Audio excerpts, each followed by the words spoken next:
मोअज़्ज़ज़ नाज़रीन इकराम, अस्सलामुअलैकुम वरहमतुल्लाहि वबरकातुहू।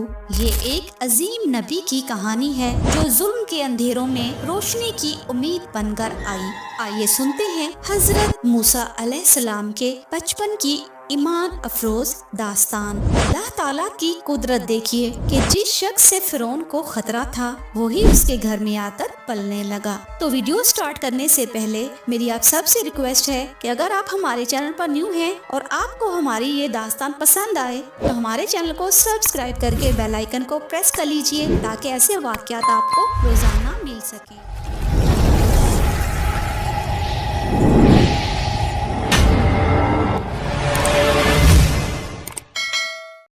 हजरत मूसा अलैहिस्सलाम की पैदाइश और बचपन। ये कहानी एक ऐसे वक्त की है जब मिस्र पर फिरौन की हुकूमत थी। फिरौन एक जालिम बादशाह था जो बनी इसराइल पर शदीद जुल्म करता था। उसने ये ख्वाब देखा कि बनी इसराइल में पैदा होने वाला एक लड़का उसकी सल्तनत को खत्म कर देगा। इस खौफ की वजह से उसने हुक्म दिया बनी इसराइल में जो भी बेटा पैदा हो उसे कत्ल कर दिया जाए और सिर्फ बेटियों को ही जिंदा रखा जाए। ऐसे ही एक वक्त में हजरत मूसा अलैहिस्सलाम की पैदाइश हुई।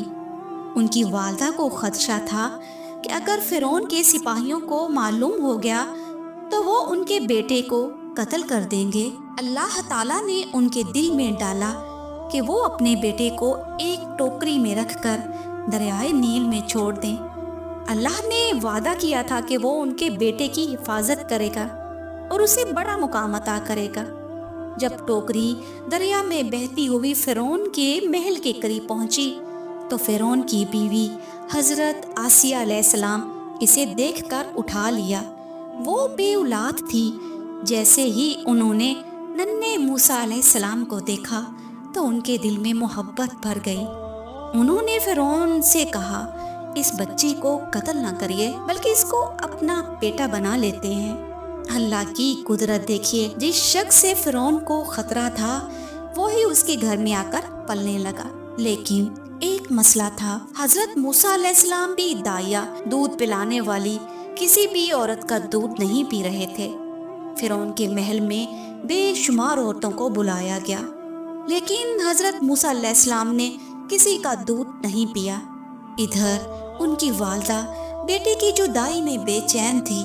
हजरत मूसा अलैहिस्सलाम की बहन जो उनका पीछा कर रही थी महल में आ गई और कहा कि वो एक ऐसी औरत को जानती हैं जो बच्चे को दूध पिला सकती हैं। जब हजरत मूसा अलैहिस्सलाम की वालदा को बुला लिया गया, उन्होंने अपने बेटे को दूध पिलाया तो वो फौरन राजी हो गए।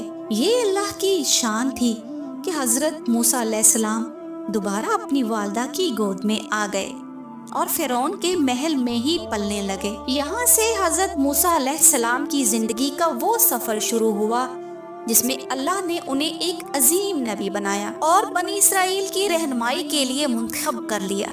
उनका बचपन फिरौन के महल में ही गुजरा। यहाँ वो शाही तौर तरीके सीखते रहे मगर अल्लाह ने उनके दिल में बनी इसराइल की मोहब्बत पैदा कर दी जो आगे जाकर एक बड़ी तब्दीली का सबब बनी। ये कहानी हमें सिखाती है कि अल्लाह हर चीज पर कादर है। अगर वो किसी की हिफाजत का वादा करे तो दुनिया में कोई ताकत उसे नुकसान नहीं पहुंचा सकती।